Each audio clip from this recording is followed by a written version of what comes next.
Serial killers. The very mention of these words sends a shiver down the spine, evoking a sense of dread and morbid curiosity. The very phrase evokes a chill, a primal fear that snakes its way into our collective consciousness. It's a fear that is both ancient and modern, rooted in our deepest survival instincts. A primal fear that snakes its way into our collective consciousness. We are drawn to the darkness, to the unknown, to the things that go bump in the night. We are both repelled and strangely drawn to these individuals who exist on the fringes of humanity, driven by dark impulses we can barely comprehend. Their stories captivate us, pulling us into a world that is both terrifying and fascinating. Their crimes, often brutal and seemingly senseless, leave us grappling for answers. We seek to understand the why behind the horror, to make sense of the senseless. What could possibly drive a person to commit such horrific acts? This question haunts us, pushing us to delve deeper into the minds of these killers. This question, simple yet profound, lies at the heart of our enduring fascination with serial killers. It is a question that has no easy answers, but one that we cannot help but ask. Perhaps it's the stark contrast between their outwardly ordinary appearances and the monstrous acts they commit. They walk among us, blending in, hiding in plain sight, or maybe it's the chilling realization that such evil could lurk beneath the surface of anyone, anywhere. The idea that the person next to us could harbor such darkness is both terrifying and compelling. Whatever the reason, the public's fascination with serial killers is undeniable, reflected in countless books, documentaries, and films dedicated to dissecting their crimes and motivations. This fascination is not just about the killers themselves, but about what they represent. This morbid curiosity serves a purpose beyond mere entertainment. It's a way for us to confront our own fears, to explore the darkest corners of the human psyche. By delving into the minds of serial killers, we hope to gain a deeper understanding of the dark side of human nature. We seek to uncover the factors that drive someone to commit such heinous acts, to find patterns and warning signs. By unraveling the threads of their psyche, we strive to identify the warning signs to prevent future tragedies. This knowledge is not just academic. It has real-world implications for law enforcement, psychology, and society as a whole. The study of serial killers is a journey into the abyss, a chilling exploration of the human capacity for both good and evil. It forces us to confront uncomfortable truths about ourselves and our society, to question what we are capable of under the right circumstances. As we continue to explore this dark fascination, we must remember that our interest is not just about the killers, but about understanding the human condition. It is about seeking answers to the unanswerable, about finding light in the darkness. In the end, our enduring interest in serial killers is a reflection of our quest for knowledge, our desire to understand the complexities of the human mind. It is a journey that is as much about ourselves as it is about the killers we study. And so we continue to delve into the darkness, seeking to uncover the truths that lie hidden in the shadows, hoping that by understanding the worst of humanity, we can strive to be better. The world of psychiatry offers a complex and evolving framework for understanding the human mind, especially when confronted with the enigma of serial killers. The intricate layers of the human psyche are like a labyrinth, with each turn revealing new insights and deeper mysteries.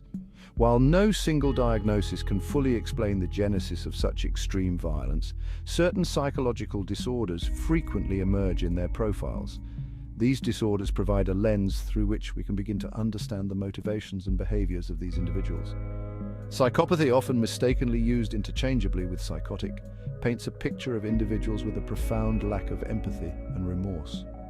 Unlike psychosis, which involves a break from reality, psychopathy is characterized by a calculated and often charming demeanor that masks a deep-seated inability to connect emotionally with others.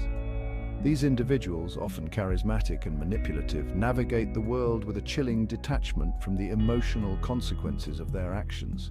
Their ability to mimic normalcy allows them to blend in seamlessly, often evading suspicion until it's too late. Their moral compass is skewed, if it exists at all. This lack of moral direction means they can commit heinous acts without the burden of guilt or shame that would typically deter others. Antisocial Personality Disorder, ASPD, another prevalent diagnosis, reveals itself through a persistent pattern of disregard for and violation of the rights of others. This disorder is marked by a pervasive pattern of behavior that disregards the feelings and safety of others. This disregard manifests as a blatant disregard for social norms, deceitfulness, impulsivity, irritability, and a chilling lack of remorse. Individuals with ASPD often engage in behaviors that are not only harmful to others but also self-destructive. It's crucial to remember that not all individuals with these diagnoses become serial killers. The presence of these disorders does not predetermine a life of crime.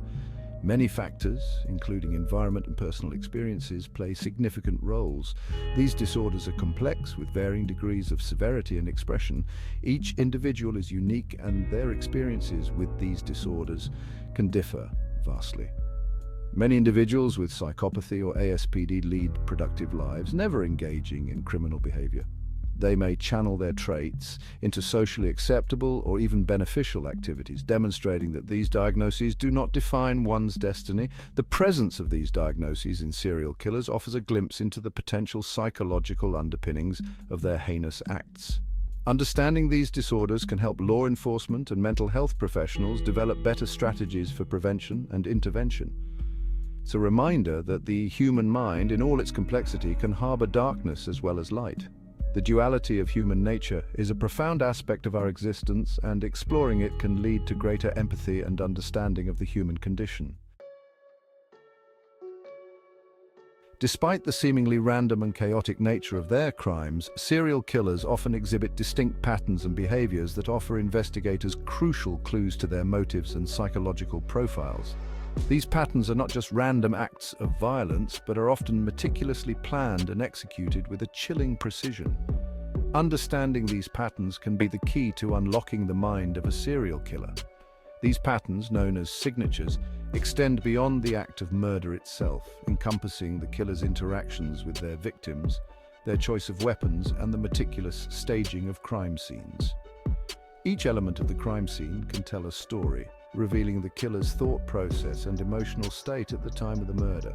The choice of weapon, for instance, can indicate the level of premeditation and the killer's familiarity with violence. One chilling aspect of serial killing is the concept of the comfort zone, a geographic area where the killer feels most secure and in control.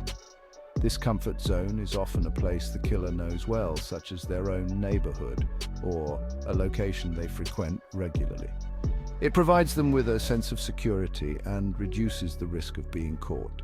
The comfort zone can also give investigators a starting point for their search, narrowing down the area where the killer might be found. This zone, often centered around the killer's residence or workplace, provides a sense of familiarity and reduces the risk of detection. As the killer becomes more confident in their actions, this comfort zone may expand, reflecting a growing sense of power and invincibility. They may begin to venture further from their home base, taking greater risks in their quest for victims. As the killer gains confidence, this comfort zone may expand, reflecting a growing sense of power and invincibility. This expansion can be a critical clue for investigators, indicating that the killer is becoming bolder and more dangerous. It can also help them predict where the killer might strike next, allowing them to take preventive measures and protect potential victims. Motives, the driving force behind the killings, can be as varied as the killers themselves. Understanding these motives is essential for building a psychological profile of the killer. It can help investigators understand why the killer chooses certain victims, how they select their targets, and what drives them to commit such heinous acts. Some are driven by a lust for power and control, deriving pleasure from the act of dominating and ultimately extinguishing another human life. This need for control can manifest in various ways, from the way they interact with their victims to the way they stage the crime scene. It can also provide clues about the killer's background and personality, helping investigators build a more complete picture of who they are dealing with. Others seek sexual gratification, their crimes often laced with sadistic rituals and fantasies. These killers may have a history of sexual deviance or abuse, and their crimes can be a way of acting out their darkest desires. Understanding this aspect of their behavior can help investigators identify potential suspects and prevent future crimes. Understanding these patterns and motives is crucial for investigators, providing valuable insights into the killer's psyche and potential future actions. By analyzing the details of each crime, investigators can piece together a profile of the killer, identifying key characteristics and behaviors that can help them narrow down their search. By piecing together the puzzle of a killer's signature, law enforcement can narrow down suspects, anticipate their next move, and ultimately bring them to justice. This process requires a combination of meticulous analysis, intuition, and experience, as well as a deep understanding of human behavior and psychology. It is a challenging and often frustrating task, but one that is essential for protecting the public and bringing closure to the victims' families.